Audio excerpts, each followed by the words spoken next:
고맙습니다. 오늘은 목적을 이루라는 말씀으로 하나님과 대면하는 귀한 시간이 되시면 좋겠습니다. 27절로 30절. 왜냐하면 당신께서 기름 부으셨던 거룩한 아이 예수를 접촉할 진리에 접하여 헤롯과 본디오 빌라도가 열방 삶과 이스라엘 백성 삶으로 합세하여 공동 회합하게 되었습니다. 28절. 당신의 손이 어떤 삶을 행하시려고 당신의 목적이 어떤 삶을 발생하시려고 예정하셨으니. 29절. 주여 지금도 저의 위협적 삶을 접촉하여 감찰하시고 모든 솔직함으로 더불어 전파할 하나님의 말씀을. 30절. 나음에 이루고자 당신의 손을 내밀 안에서 당신을 그리고 당신의 거룩한 아이 예수의 이름으로 인하여 발생할 표적 삶과 기사 삶을 당신의 종 삶에게 주옵소서. 오늘 베드로와 요한 사도는 그 사내들인 공회로부터 풀려났죠. 그리고 하나님을 향하여 이렇게 간청을 하고 있는 겁니다. 어떻게 해달라고, 무엇을 어떻게 해야 되는지에 대한 그 질문을 주님께 하고 있습니다. 또 헤롯과 본디오 빌라도가 등장을 하죠. 헤롯과 본디오 빌라도가 이방인과 이스라엘 백성과 합세하였다 이랬어요. 그러니까 무너지지 않는 철옹성 같은 그 고정관념을 가지고 있는 사람들의 사고가 서로 합세를 하였으니 얼마나 강하겠어요. 절대로 그 성을 무너뜨리려고 하지 않겠죠.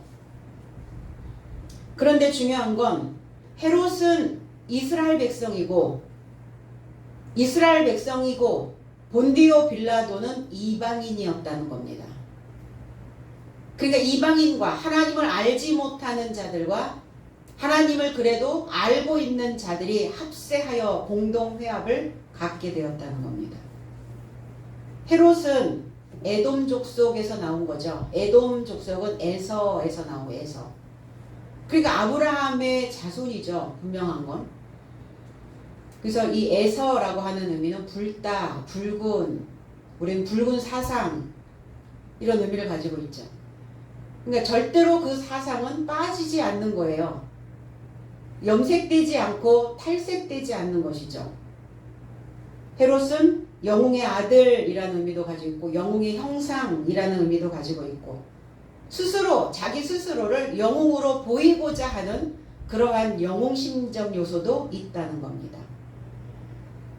유대의 본봉왕이었고 이 헤롯은 베들레헴에서 태어나는 아이들을 모두 학살을 했던 잔인한 잔혹한 왕이었어요.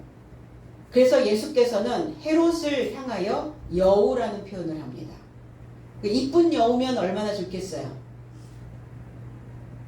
주변을 살펴서 눈치껏, 코치껏 무엇이 필요한가 이런 이쁜 여우면 되는데 그런 이쁜 여우가 아닌 것이죠.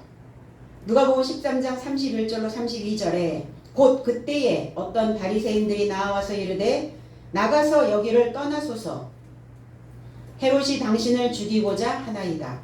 이르시되 너희는 가서 저 여우에게 이르되 오늘과 내일은 내가 귀신을 쫓아내며 병을 고치다가 제3일에는 완전하여지리라 하라 그랬어요.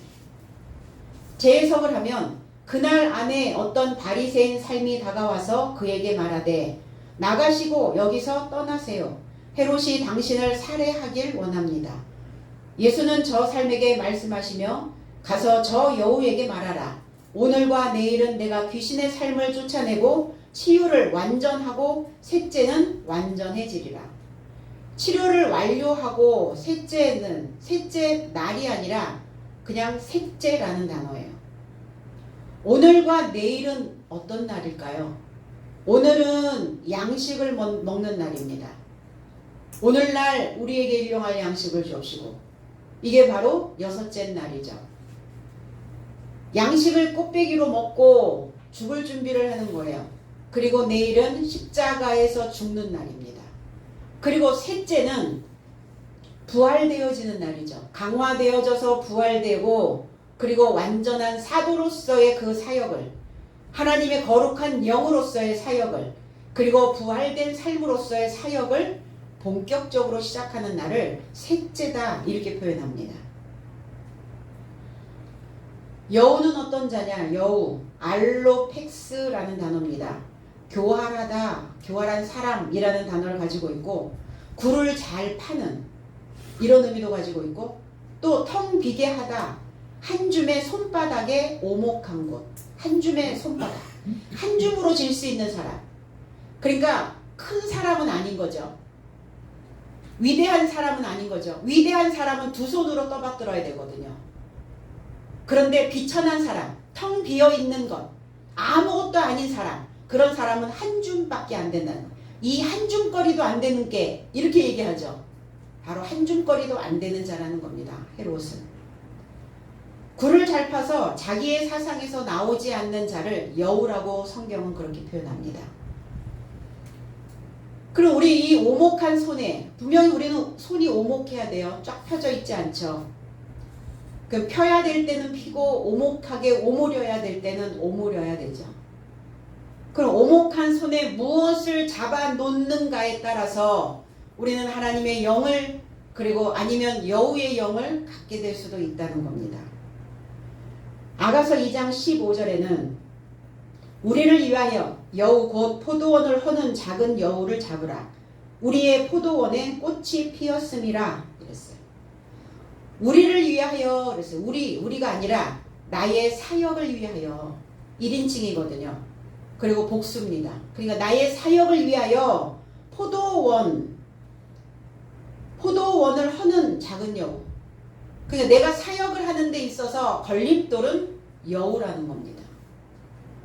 텅 비게 하는 것, 자꾸 머리가 하얘지게 만드는 것, 굴을 잘 파서 자기의 사상 안에 들어가서 틀어박혀서 나오지 않는 그러한 상태, 그리고 한 줌거리도 안 되는 그러한 생각 속에서 계속 하나님의 사상을 무너뜨리고 있는, 이 포도원이라고 하는 단어는 케렘이라는 단어예요.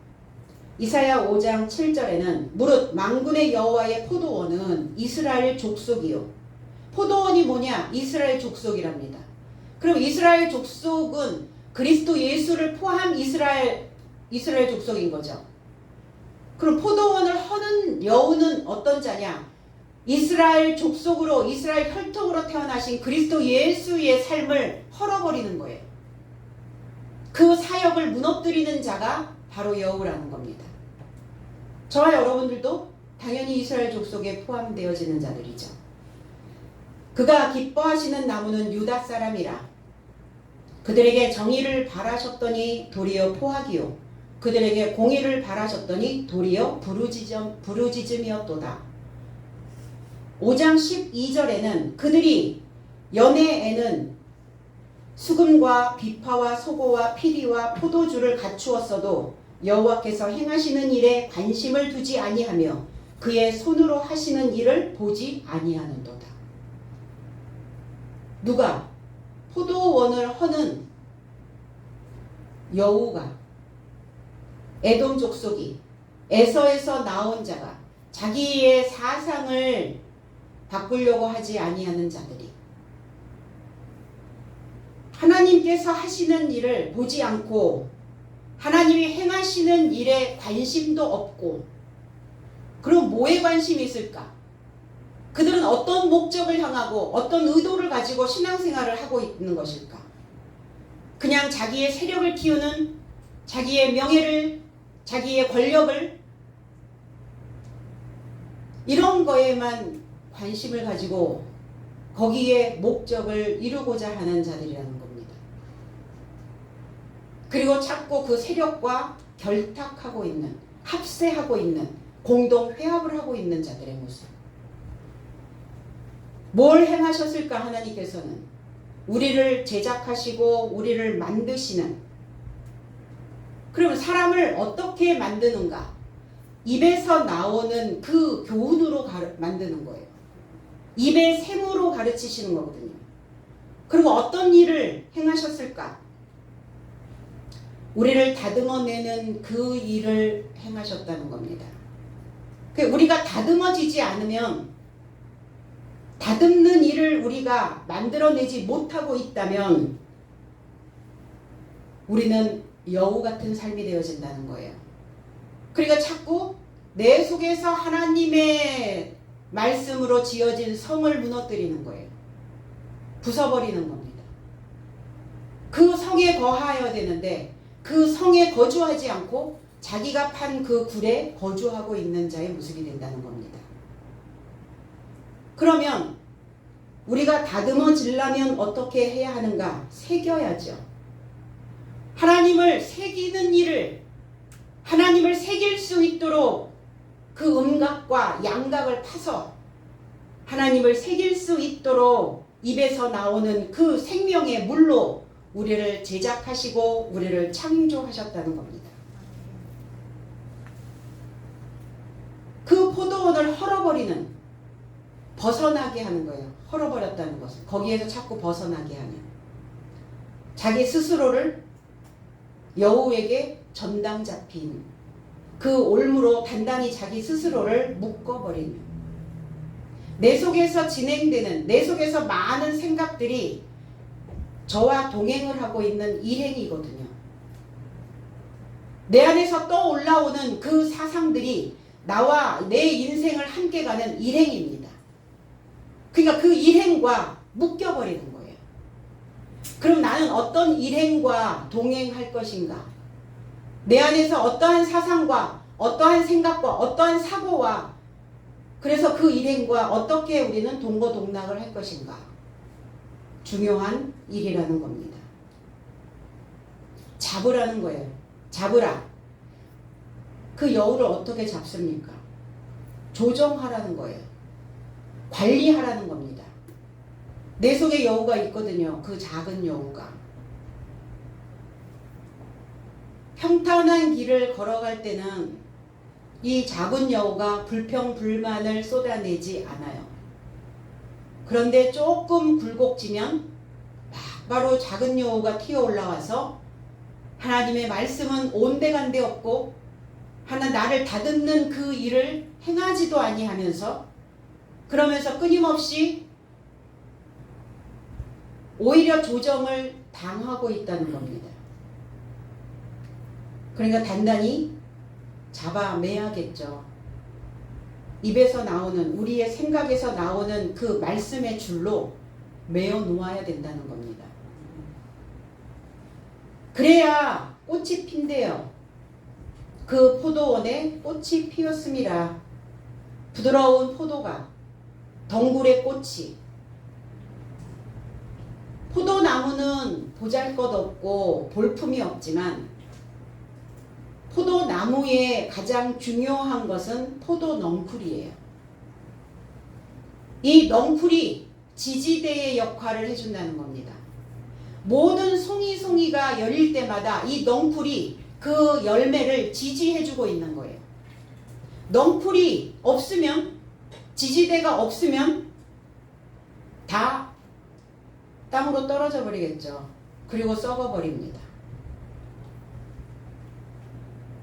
그래서 이 지지대가 넝쿨이 되어져 있어야 우리 속에서 깊이, 그 넝쿨은 쭉 뻗어나가는 성질이 있죠. 땅속으로도 뻗어나가지만 하늘을 향하여서도 뻗어나가는 게 넝쿨의 성향입니다. 땅속으로 깊이 이 넝쿨이 뿌리를 내리게 되면 깊은 물을 끌어올리는 그 역할을 하게 되고요. 하늘로 이 넝쿨이 뻗어나가면 그 가지가, 그 잎이, 그 방울방울 맺혀있는 그 열매들이 하늘을 향하여 올라가게 된다는 겁니다. 그래, 그것이 꽃이 피었다라는 표현을 하는 거예요. 넝쿨이 지지대의 역할을 하고 있는 이 삶이 꽃이 되어질 수 있다라는 겁니다. 깊은 물이 쭉 뿜어져 올라오면 어때요? 기둥처럼 서죠. 분수에서 물이 뿜어져 올라오는 모습들을 보신 적 있으신가요? 아니면은 상수도가 터져서 그 땅에서 솟아 올라오는, 솟쳐내는 그 물줄기들을 보신 적이 있으신가요? 어때요? 기둥과 같이 서죠. 그 깊은 물이 솟아 올라와야 하늘과 맞닿을 수 있다는 겁니다. 그러니까 얕은 물은 지지대가 될 수도 없고 하늘과 맞닿은 물이 될 수도 없어요. 그러니까 항상 그 물에서 올라왔다 내려왔다 올라왔다 내려왔다 맨날 그렇게만 살고 있는 거죠. 깊은 물이 되어야 우리의 삶의 사역을 지탱해낼 수 있다는 겁니다. 본디오 빌라도는 유대인이죠. 본디오 빌라도 로마, 그리고 헤롯은 표면적 유대. 표면적 유대인과 로마가 합세했다는 거예요. 그래서 다니엘서에서 뜨인 돌이 발을 치니 그 발의 발은 진흙이요 유대를 이야기하고 있습니다. 그 발은 철이었더라. 강하다. 로마를 이야기하고 있어요. 그러니까 주님은 그 표면적인 유대인들과 강하여 있는 로마를 치신 거예요. 그러니까 그 뜨인 돌이, 그 찌르는 돌이, 날카로운 돌이, 예리한 돌이 태산을 이루었더라. 그 태산이라고 하는 단어 속에 선생이라는 단어가 들어가 있습니다. 증가시킬 수 있는 하나님의 교훈을 가지고 증가시키는 많은 지식을 만들어내는, 그러니까 결국 내 안에 표면적 유대인과 강철 같은 그 로마의 근성들이 무너져야, 그래야 살아있는 돌이 내 삶을 가르쳐낼 수 있다는 겁니다. 가르침을 받기는 받죠. 그러니까 가르침만 받으면 뭐 할 거냐고요. 가르침을 받았으면 받은 만큼 내놔야 되거든요. 먹었는데 내놓지를 않는 거 어때요? 먹기만 하고 내놓지를 않아. 문제가 많겠죠. 그러니까 가르침은 받았는데 가르침 받은 만큼 내가 내놓을 수 있는 그 삶이 되어져야 된다는 거예요. 기름 부으신 종이라고 하는 이 단어가 파이다라는 단어예요.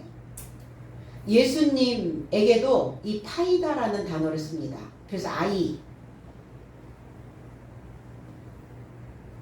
기름 부으신 아이 예수를 그들의 법에 연결하려고 공동회합하고 있는 거죠. 합세하고 있는 거죠.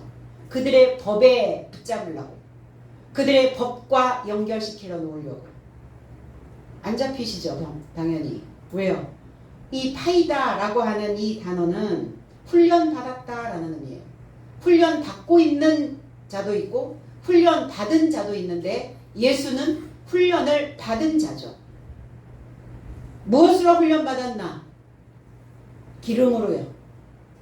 그 지식에 기름 부음으로 훈련을 마친 자입니다. 그러니까 어떤 상황이 벌어져도 어떤 상태가 되어도 결코 어디에 얽히지 않는다는 겁니다. 하나님의 권능과 뜻대로 이렇게 얘기했어요. 하나님의 권능이라고 하는 단어에 케이르라고 하는 단어가 있어요. 손이라는 단어예요. 손. 하나님의 손. 하나님의 손과 하나님의 목적이, 왜 이 손이 무언가를 행하려고 하는가? 하나님의 손은 뭘 행하겠습니까? 손은 곧 힘이요. 손은 곧 관계 형성입니다. 박수를 청하고 함께 손을 잡고, 그런데 손을 내밀어야 손을 잡아주시죠. 내가 하나님을 향하여 손을 내밀지 않으면 손을 잡아주시지 않아요. 그래서 하나님의 손에서 무엇인가를 행하시려고, 뭘 행하시려고? 손을 씻게 하시려고. 손을 씻고 그 구질구질한 삶에서 빠져나와 새로운 집을 짓는 손이 되게 하시려고. 그래서 하나님을 손에 넣어야 합니다. 내 손에 들어오지 않은 것은 내 것이 아니에요. 그렇죠? 모든 것이 내 손에 넣었어 이렇게 얘기하잖아요. 무엇을 넣어야 하나? 믿음을. 무엇을? 소망을. 또 어떤 것을? 사랑을. 믿음과 소망과 사랑은 항상 같이 있을 것인데 그 중에서 가장 위대한 것은 사랑이야. 결국 이 믿음과 소망과 사랑은 다 하나님이시라는 거예요. 하나님을 향한 믿음, 하나님을 향한 소망, 하나님을 향한 사랑. 결국은 그것이 다 저와 여러분들의 삶을 향한 믿음, 저와 여러분들의 삶을 향한 소망, 저와 여러분들의 삶을 향한 사랑이 되어줄 수 있기 때문입니다. 구원을 받은 백성이 더하여질 수 있도록, 그래서 그 구질한 삶에서 손을 씻을 수 있도록 이 목적을 예정하셨다고요. 그 목적을 이루려면 어떻게 해야 하는가? 의도해야 해요. 목적은 의도와 연관되어져 있어야 된다는 겁니다. 의도하지 않으면 목적을 이룰 수가 없어요. 그럼 저와 여러분들의 의도는 뭘까요? 여러분들이 여기에 앉아있는 의도가 뭐며 시온성 교회에 나오시는 의도가 무엇이고 목적이 무엇입니까? 또 하나님을 믿는 목적이 있어야 될 거 아니에요. 목적 없는 인생은 허황된 것만을 꿈꾸게 된다는 겁니다. 허상을 자꾸 보게 된다는 거예요. 허상. 우리는 그 목적을 이루기 위해서 내가 어떤 의도를 가지고 있는가를 구별하실 수 있어야 된다는 겁니다. 로마서 9장 19절에 혹 내가 내게 말하기를 그러면 하나님이 어찌하여 허물하시느냐 누가 그 뜻을 대적하느냐 하리니 지음을 받은 물건이 지은 자에게 어찌 나와 같이 만들었느냐 말하겠느냐 그랬어요. 그런즉 제 해석은 그가 아직 무엇을 꾸짖는다고 너는 나에게 말하겠는가? 왜냐하면 누가 그의 목적에 대항한 것이냐? 빚은 것인 빚은 자에게 어찌 이같이 나를 만들었냐고 말하지 못할 것이다. 하나님의 목적이 있으셨어요. 하나님이 예정하신 의도가 있으셨어요. 뭘 예정하셨을까? 무엇을 목적으로 하고 계실까? 어떤 의도가 있으실까? 나를 초청하신 의도가, 나를 여기에 보내신 목적이, 내가 하나님에 대하여 배우고 있는 그 의도는 무엇을 만들어내시려고 하시는 것일까? 하나님이죠. 하나님의 형상 만드시는 겁니다. 하나님의 목적은 하나님으로, 하나님의 형상으로 우리를 창조하시는 거예요. 우리가 살아가면서 신앙 안에서 일어나는 모든 일들은 다 하나님의 의도 안에 있다라는 것을 생각해야 될 줄로 믿습니다. 그냥 일어나는 일 같고 우연히 발생된 것 같고 나에게는 불필요한 일인 것 같았으나 그러나 그것이 다 하나님 의도 안에 들어가 있었다는 거. 그러면 생각해 보는 거예요. 왜 나한테 이런 일이 아니라 하나님이 무슨 의도로 나에게 이러한 것을 경험하게 하실까 생각하면 훨씬 마음의 무게가, 마음의 버거움이 좀 덜어질 수 있어요. 그리고 마음의 넝쿨 하나가 이렇게 뻗어나갑니다. 그 지지대가, 정신적 지지대가, 영적인 지지대가 그렇게 만들어지는 거예요. 어떤 의도실까? 우리가 숨을 쉬고 살아가는 동안은 그냥은 없어요. 우연한 것도 없다는 겁니다. 그래서 누구도 하나님에게 그 의도된 것을 반박할 수가 없음입니다.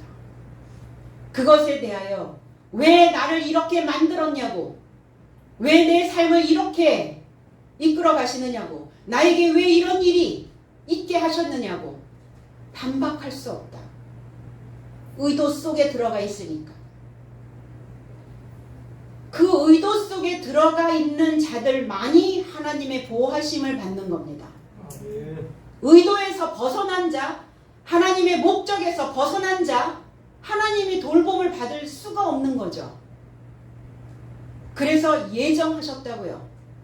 예정, 프로오리조라는 단어예요. 미리 결정하다, 규정하다, 프로, 바로 앞에 표시하여 지정하다, 임명하다, 교시하다, 상술하다, 무엇에 대하여 자세히 설명하여 말하다. 예정하셨잖아요. 성경 66권을 통해서 미리 다 상술해 주시고, 미리 다 지정해 주시고, 임명하시고, 교시해 주시고, 다 표시해 놓으셨어요. 요 예정대로, 하나님의 이 목적대로, 하나님의 의도대로 우리는 지금 우리의 길을 가고 있는 겁니다. 그러니까 그 간구를, 그 간청을 하는 거예요. 하나님의 의도 안에, 하나님의 목적 안에 있기는 한데 위협당하잖아요. 사도들이 하나님의 복음을 전파하며 위협을 당합니다. 위험에 처하여 있어요. 그러니까 이렇게 29절에 간구합니다. 저희의 위협함을 하감하옵시고, 이렇게 있어요. 위협, 앞에 일레라는 단어예요. 협박하다, 까다롭게 하다, 까칠하게 반응하다, 이런 의미예요. 어떤 까칠함이냐는 거예요. 보리떡 5개, 물고기 2마리, 보리로 까칠하면 괜찮은데, 이 까칠한 것은, 이 거칠한 것은 발효를 하는 효과가 있어요. 그래서 보리로 뭘 만들죠? 엿기름을 만들잖아요. 엿질금. 그래서 발효를 시키잖아요. 우리 식혜, 감주. 이 까칠함이 발효를 시킬 수 있는 그 까칠함이면 괜찮은데, 누구를 위협하거나 누구를 아프거나 누구에게 상처를 내는 이 까칠함이어서는 아니 된다는 겁니다. 그런데 오늘 헤롯과 본디오 빌라도와 표면적 이스라엘 족속과 표면적으로 믿고 있는 유대인들이, 그 백성들이 합세하여 까칠하게 하고 있는 거예요. 아프죠. 혀끝으로 찔리면 얼마나 아픈지 아세요? 아픕니다. 그러니까 하나님께 간구하는 거죠. 하감하옵시고, 에페이돈이란 단어예요. 하감하옵시고, 나를 감찰하여 주시옵소서. 내가 위협당하고 있는 것을 주목하여 주시옵소서. 내가 위협당하고 있는 것을 하나님 감찰하시고 나를 관찰해 주시고, 하나님 나에게 호의를 베풀어 주시옵소서. 주님도 그러셨죠. 이 잔이 내게서 빗나가게 할 수 있다면 그렇게 하여 주시옵소서. 저들의 그 까칠함을, 저들의 위협함을 감찰하여 주시옵소서. 이 단어가 히브리어로 빠함이라는 단어입니다. 단련하다, 증명하다, 감찰하다. 에레미야 11장 20절에 공의로 판단하시며 사람의 마음을 감찰하시는 만군의 여호와여, 나의 원통함을 주께 아뢰옵사오니 그들에 대한 주의 보복을 내가 보리이다. 에레미야 선지자가 아나돗이라고 하는 그 사람들에 의하여, 아나돗이라는 사람은 어떤 사람이냐? 족장이었습니다. 용사였어요. 그 족속의 장이었단 말이에요. 그런데 그 아나돗 사람이 예레미야를 죽이려고 합세하였다고요. 왜 예레미야 선지자를 죽이려고 했을까?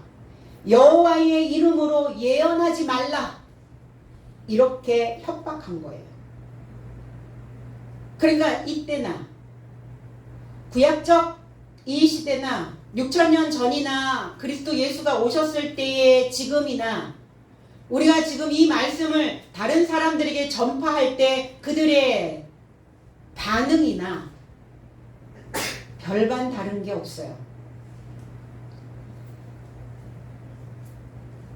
여호와의 이름으로 말하지 말라, 예언하지 말라. 그러면 너 우리 손에 죽을 것이다. 이렇게 협박했거든요. 예레미야 선지자에게. 그러니까 예레미야 선지자도 나의 원통함을 주께 아뢰옵나이다 간청하고 있는 거죠.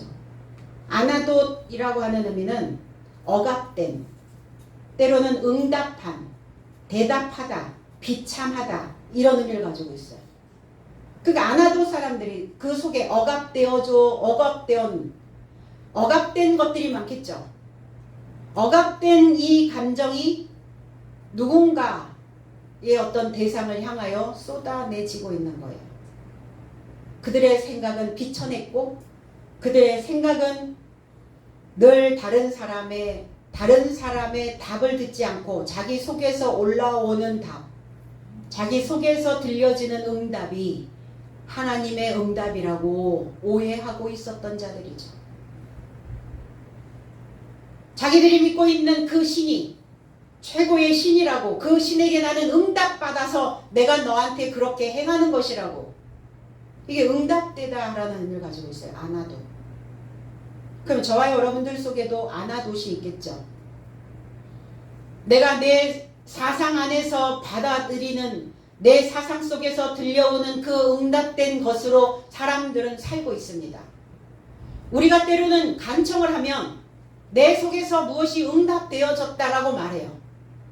그런데 그 응답되어진 것은 자기의 생각일 수도 있거든요. 그러니까 나의 생각을 가지고 예언해서는 안 되는 거예요. 하나님의 예언서는 성경 66권입니다. 이 말씀 안에서 외에는 말씀하신 적이 없어요. 내 안에서 응답은 아나돗과 같다는 겁니다. 예레미야라는 의미는 여호와께서 일어나실 것이다. 예레미야 선지자는 여호와를 향하여 질문을 합니다. 어찌하여 악한 자의 길이 형통하며 반역한 자가 평안함은 무슨 까닭입니까? 억울하겠죠.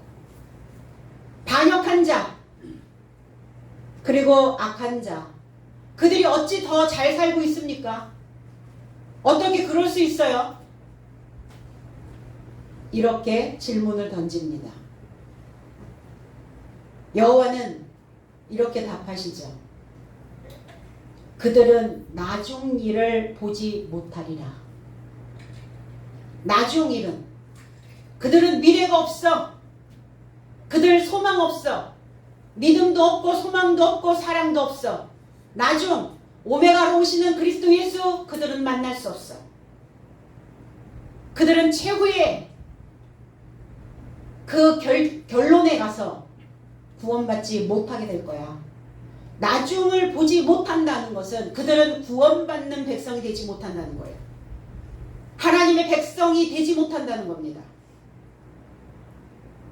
그들 믿는다고는 말하는데 믿는다고 껄떡껄떡 거리면서 오히려 와서 가르치려 하고 자기가 들었던 생각으로 응답받아서 그것이 하나님의 응답인 것처럼 지절지절 해대도 지금은 평안해 보이고 지금은 형통해 보여도 그들의 결국은, 그들의 나중은 열매 없다. 무섭잖아요. 그래서 반역한 자가, 악한 자가 잘 될 리가 없어요. 그래서 뭐라고 얘기하고 합니까? 끝까지 가봐야 해. 나중까지 가봐야 해. 길고 짧은 거 대봐야 해. 그런 표현들을 하는 겁니다.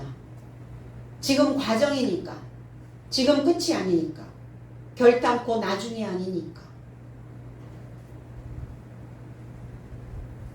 그래서 베드로 사도와 이 사도들이, 베드로와 요한 사도가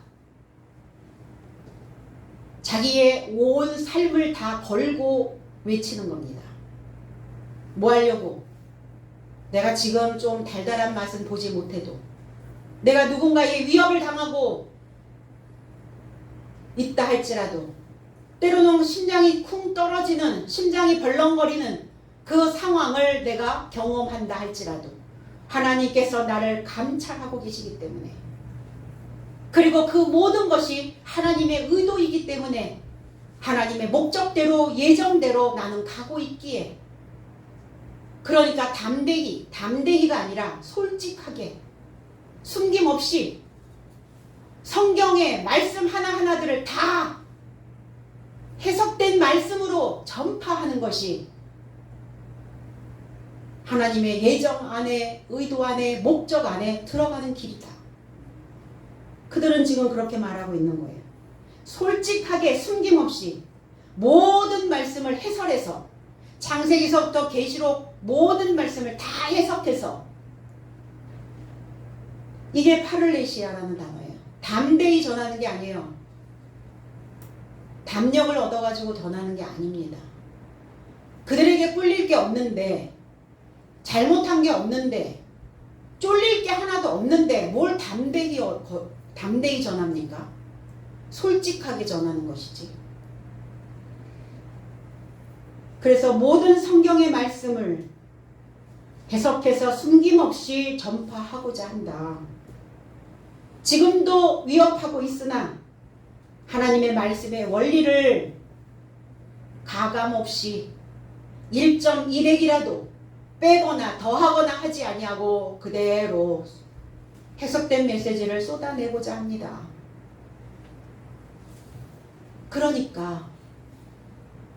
그러면서 주님한테 그러니까 주여 나를 감찰하여 주시고, 주여 나에게 나의 삶을 하나님의 말씀 안에 늘 넣어두시고, 나를 늘 관찰하시고 나의 삶에 호의를 베풀어 주시옵소서. 그 간구를 하고 있는 겁니다. 손을 내밀었어요. 손을 내밀어 병을 낫게 하옵시고, 아니 손을 내밀어야 꼭 병이 낫나요? 30절에 손을 내밀어 병을 낫게 하옵시고 이렇게 기록되어져 있죠. 왜 여기서 손을 뻗치다, 내밀다 라는 단어예요. 케이라 라는 단어예요. 손을 뻗쳐야 손을 잡을 수가 있죠. 하나님의 손이, 하나님의 권능이, 하나님의 능력이, 하나님을 믿는 그 마음이 뻗쳐 나와야 된다고요. 하나님을 향한 소망이 뻗쳐 나와야 된다고요. 하나님의 법이 뻗쳐 나와야 된다고요. 그 법이 내 삶 속에서 뻗쳐 나와야, 그래야 잡아주실 거고, 하나님이 손을 잡아주셔야 내가 오랫동안 앓고 있었던 그 지병으로부터 벗어날 수 있다는 겁니다. 내가 오랫동안 앓고 있었던 지병이 뭡니까? 못 벗어나는 거예요. 내 사고의 틀에서 벗어나지 못하는 병. 그 굴 속에 오랫동안 머물러 있다 보니까 온몸이 다 군데군데 더럽혀지고 썩었어요. 오랫동안 그 올가미에 매여 있다 보니까 거기는 상할 대로 상하고 썩을 대로 썩어서 벌레가 바글거리는 거예요. 내 생각이 늘 바글바글해요. 하나님의 생각으로 꿈틀거리면 얼마나 좋습니까? 이 사고의 전환을 하지 못하는 오래된 지병에 걸려 있다는 거예요. 이아시스, 온전케 하다. 그저 이 병을 온전케 치유해 주시겠다고요. 무엇으로 인하여? 하나님의 규정된 법이 내 삶 속에서 뻗어 나오면 하나님은 손잡아 주실 것이고, 손을 잡히면 하나님이 내 손 안에 들어올 것이고, 하나님이 내 손 안에 들어와 있는 자는 하나님의 목적대로 흘러갈 것이니 당연히 온전케 치유되어질 것입니다. 이런 삶이 거룩한 아이, 거룩한 종, 거룩한 아이, 훈련된 예수의 이름으로 발생할 것이다. 훈련된 예수의 이름 안에서 발생되어진다는 겁니다. 그리고 어떤 삶이, 표적의 삶이, 그리고 기사의 삶이. 표적, 세메이온이란 단어예요. 표시, 이적. 주님은 오셔서 말씀하셨죠. 너희가 나의 표적을 본 까닭이라. 그러나 나는 너희에게 악한 세대가 표적을 보기를 원한다. 뭔가 보려고 하는 거, 뭔가 자꾸 보려고. 나는 요나의 표적 외에는 보여줄 것이 없다. 표적은 요나의 표적이어야 된다. 요나는 수월의 태 속에서 3일 3야 강화되어진 낮, 강화되어진 밤. 주님도 십자가에서 죽으시고 땅의 마음속에서 3일 3야. 그럼 저와 여러분들이 수월이고 수월의 깊은 태 속에서 강화되어진 밤이었다는 거예요. 음부의 생각으로 강화되어졌어요. 그 생각에서 못 나오는 거예요. 뱃속까지 들어갔으니까. 그래서 우리 뼛속까지 사무쳤다 이렇게 표현하죠. 그게 바로 뱃속이에요. 그러니까 못 빠져나오는 거예요. 깜깜하니까, 어두우니까, 칠흑같이 어두워. 나올 수가 없어요. 그래서 주님은 빛으로 강화시키러 들어가신 거예요. 이게 요나의 표적과 그리고 십자가에서의 부활과 같은 거예요. 십자가의 부활 외에는 나는 그 표적을 보일 것이 없다. 그럼 저와 여러분들도 그 표적이 저와 여러분들에게, 그 표시가 저와 여러분들의 몸속에, 삶 속에 있어야 된다는 거예요. 그 표시가. 죽고 사는, 버리고 새로운 걸 얻는, 오목한 손에 붙잡고 있었던 옛 것들 다 쏟아버리고 새로운 것을, 새로운 손을 뻗쳐서 하나님을 붙잡는, 새 것을 담는, 그 삶에서 일으킴을 받은, 그 삶에서 일으킴을 받아야 된다. 그 삶에서 일으킴을 받은, 훈련된 그 나의 삶이 바로 표적이 되어져야 된다는 겁니다. 저 여러분들이 표적이잖아요. 내가 예전에 그랬는데 지금, 과거에 그랬는데 오늘, 어제까진 그랬는데 오늘은. 그래서 이 삶이 요나의 표적처럼 늘 새로움을 향하여, 빛을 향하여 갈 수 있는, 그리고 기사의 삶을, 테라스라는 단어, 징조, 기적, 증표, 경이로운, 이런 단어죠. 기사, 경이롭다, 놀랍다, 훌륭하다, 굉장하다. 뭔가 이게 확 와닿는 거예요. 이 단어가 팔라라는 단어예요. 히브리어로 가면 놀라운, 기이한, 이상한, 경이로운, 훌륭한, 굉장한, 어떤 굉장한 것을 경험하는 거예요. 어떤 경이로운 것을, 사람의 힘으로 할 수 없는 어떤 것들이. 경험하신 적 있으신가요? 이런 기사가, 기적의 삶을. 기적이야 기적. 뭐가 기적입니까? 우리의 삶을, 내 삶을 변화시킨 그것이 기적이에요.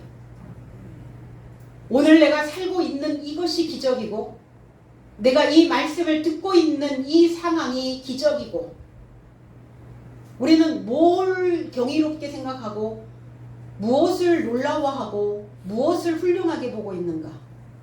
내 삶에서 뭐가 굉장한 어떠한 퍼포먼스가, 어떠한 일이 벌어져야 야, 참 굉장하다. 여러분 자체가, 나의 존재가, 내가 실제로 존재하고 있는 이 실존 자체가 굉장한 거예요. 이게 놀라운 일이에요. 내 삶이 하나님을 믿고 있다라고 하는 이 자체가 너무 경이로운 거예요. 내가 어떻게 하나님을 믿고 있었을까? 내가 어떻게 하나님을 향하여 가고 있을까? 이게 기적이거든요. 이사야 9장 6절에 이는 한 아기가 우리에게 낳고 아들을 우리에게 주신 바 되었는데 그의 어깨에는 정사를 메었고 그의 이름은 기묘자라 모사라 전능하신 하나님이라 영존하시는 아버지라 평강의 왕이라 할 것임이라 그랬어요. 한 아기가 아니라 낳게 되었다. 낳게 되었는데 누가 낳았나? 나의 사역에서 낳았다. 나의 사역에서 태어났다. 무엇이? 아들이. 그리고 나의 사역에 주신바 되었다. 나의 사역의 삶에 주셨다고요. 무엇을? 아들을, 뺀을 세워주심을, 나를 일으켜 세워주심을, 그 삶을 나의 삶의 사역에 주셨다고요. 주셨는데 그의 어깨에는 정사를 메었고, 여기서 이제 정사라고 하는 단어가 미스라라고 하는 단어예요. 정부, 제국이라는 단어입니다. 저와 여러분들의 어깨에 제국이 있다고요. 저와 여러분들이 제국이라고요. 제국은 다른 민족을 통치하는 군사적인 패권을 가지고 있을 때 제국이라는 단어를 씁니다. 일제강점기 시대에 우리나라를 통치하면서 일본은 이렇게 돼. 일본. 그 일본을 제국이라고 표현했거든요. 황제가 다스리는 그 나라를 제국이라는 표현을 합니다.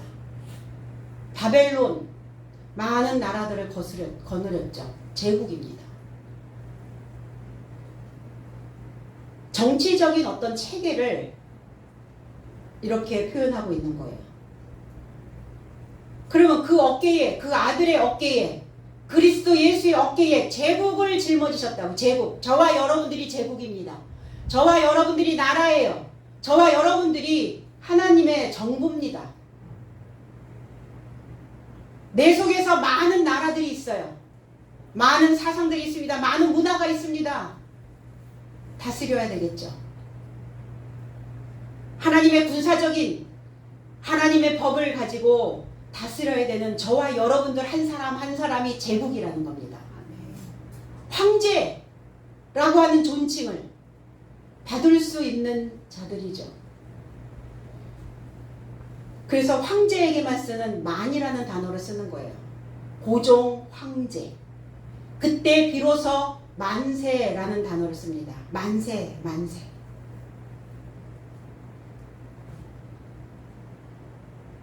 그 제국을 메었고 그 제국이 존재할 수 있도록, 그 제국이 살 수 있도록 이 메었다라는 단어가 하야라는 단어예요.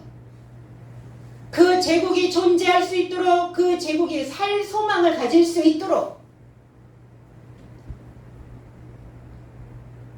그런데 그 이름은 기묘자라.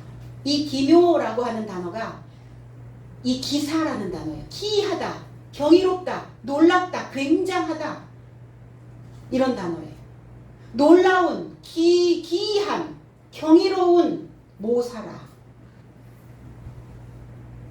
많은 지식을 가지고 있는 자를 모사라고 얘기합니다.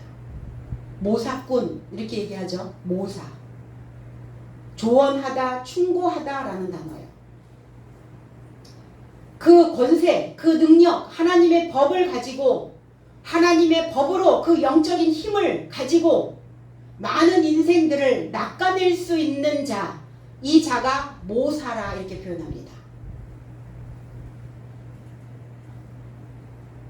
그 기한 자가, 기묘자가 지혜의 놀라운 지식을 가지고 있는, 굉장한 지식을 가지고 있는 기한 자이다. 이게 기적, 이게 기사의 삶을. 그러니까 오늘 사도들은 그 표적의 삶과 기사의 삶을 나에게 달라고요.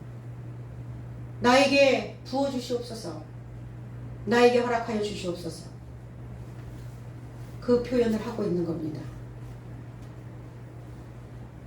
주시옵소서. 이루어지게 하옵소서.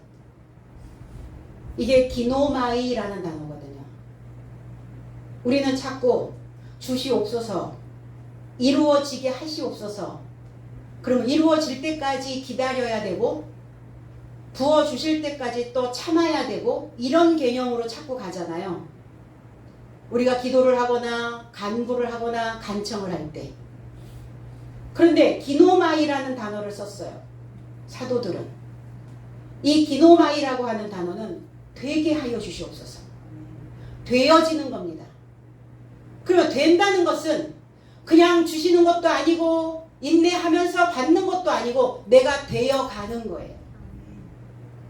내가 되어질 수 있도록, 내가 되어가는 과정 속에서 그것이 잘 되어질 수 있도록 이렇게, 그래서 이렇게 간청하고 있는 거예요. 잘 익어갈 수 있도록, 잘 되어질 수 있도록, 중간에 가다가 부패되지 않도록, 하나님의 의도대로 목적대로 갈 수 있도록 그렇게 되게 하여 주시옵소서. 그렇게 되기를 원합니다.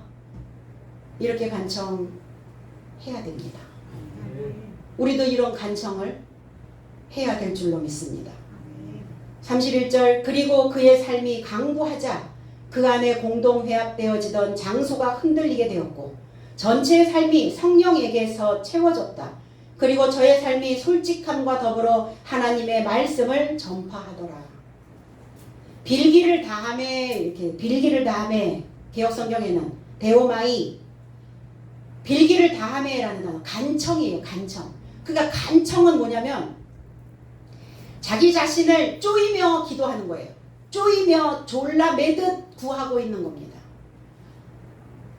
우리가 어떤 일이 벌어지면 심장이 쫄아들었어 이런 표현을 하죠. 마음이 간이 쫄아드는 것 같아. 그러니까 간을 저리며 간을 쪼이며 뭔가 내 안에서 뭐가 이렇게 세포들이 막 쪼이며 얼마나 내가 이 간절하면, 얼마나 하나님께 하는 이 간청이 간절하면 얼마나 나를 쪼이면서 이렇게 간청을 간구를 하겠냐는 거예요. 이렇게 지금 하고 있는 거예요. 그랬더니 그 장소가 흔들리게 되었고, 흔들렸다. 우리가 진동하더니, 그래서 진동. 흔들다, 휘졌다. 쌀을, 예전엔 대박쌀을 팔아먹었던 시절들이 있었죠. 쌀집에 가면 그 말에다가 쌀을 부어요. 근데 이렇게 턱턱 털어가지고 꼭꼭 흔들어서 눌러서 꽉 채워서 이렇게 주면 좋은데 쌀을 수르륵 부어가지고 그냥 또 넣어주면 되는데 그것도 싹 깎네요. 얼마나 내 마음이 깎이는 것 같았는지. 봉지쌀을 팔아먹었었던 시절 너무 애석했잖아요. 자, 지금 이렇게 흔들렸단 말이에요. 그들의 삶이. 그들에게 진동이 왔다고요. 흔들렸어요. 휘저어졌다고요. 왜 휘저어 놓으시고 왜 흔드셨을까? 때로는 우리의 믿음에서 흔들릴 때도 있고, 우리가 어떠한 일을 하다 보면 흔들릴 때도 있고, 때로는 관계 속에서 내 마음이 휘저어질 때도 있어요. 왜 그러실까? 교회에 왔는데 왜 뭐가 흔들리고 내 마음이 왜 휘저어졌을까? 의도가 있으시겠죠? 뭐 하시려고요? 뭐 때문에? 어떤 의도를 가지고? 어떤 목적으로 나를 흔들고 계시는가? 왜 내 속을 휘저어 계시는가? 누가복음 6장 38절에 주라. 그리하면 너에게 줄 것이니 곧 후히 대어 누르고 흔들어 넘치도록 하여 너희에게 안겨주리라. 너희가 헤아리는 그 헤아림으로 너희도 헤아림을 도로 받을 것이니라.